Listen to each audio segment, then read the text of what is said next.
চাঁদপুর শহরের বড় স্টেশন এলাকায় রেলের জায়গা দখল করে গড়ে তোলা হয় বাড়িঘর, দোকানপাট সহ শত শত স্থাপনা।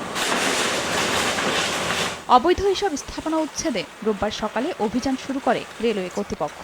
এ সময় এক্সকাভেটর দিয়ে একে একে ভেঙে দেওয়া হয় ২ শতাধিক স্থাপনা। আমাদের হাজার হাজার টাকার লাখ লাখ টাকার মাল আমি এখন বুঝতে পারতেছি না। আমার সব মাল চলে গেছে, লুটপাটের মতো হয়ে গেছে। আমি অনেক কি করবো, আমি কিভাবে চলবো? ঈদ মিদ মানুষ আইসে মানুষের দেনা ফেনা করে মানুষের কাম কাজ করবো, এর ভিতরে লাত্তি মানুষের দোকানপাট আর কি ভাঙচুর করলো, লাত্তি মারলো, আমরা কি করে খাবো? উচ্ছেদ প্রোগ্রামটা আমরা প্রায় 7 থেকে 15 দিন আগে কিন্তু ঘোষণা করেছিলাম। তারা যদি আইনের প্রতি শ্রদ্ধাশীল থাকতো, এতক্ষণে তাদের জিনিসপত্রের একটাও কিন্তু ক্ষতি হতো না, তারা নিজেরা সুন্দরভাবে খুলে নিয়ে যেতে পারত।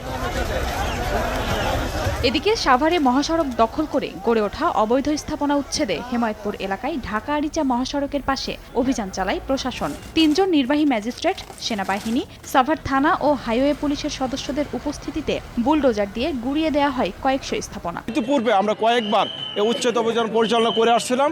আপনাদের মাধ্যমে সাভারবাসীকে এবং অবৈধ যারা ফুটপাতে ব্যবসা করেন তাদের একটা মেসেজ দিতে চাই, আপনারা কেউ ফুটপাতে ব্যবসা করবেন না, বৈধ জায়গায় ব্যবসা করেন। উপজেলা প্রশাসনের পক্ষ থেকে যে ধরনের সহযোগিতা লাগে আমরা আপনাদেরকে সহযোগিতা করব। পথচারীদের চলাচল নির্বিঘ্ন করতে ও ফুটপাত দখলমুক্ত রাখতে অভিযান অব্যাহত রাখার ঘোষণা প্রশাসনের।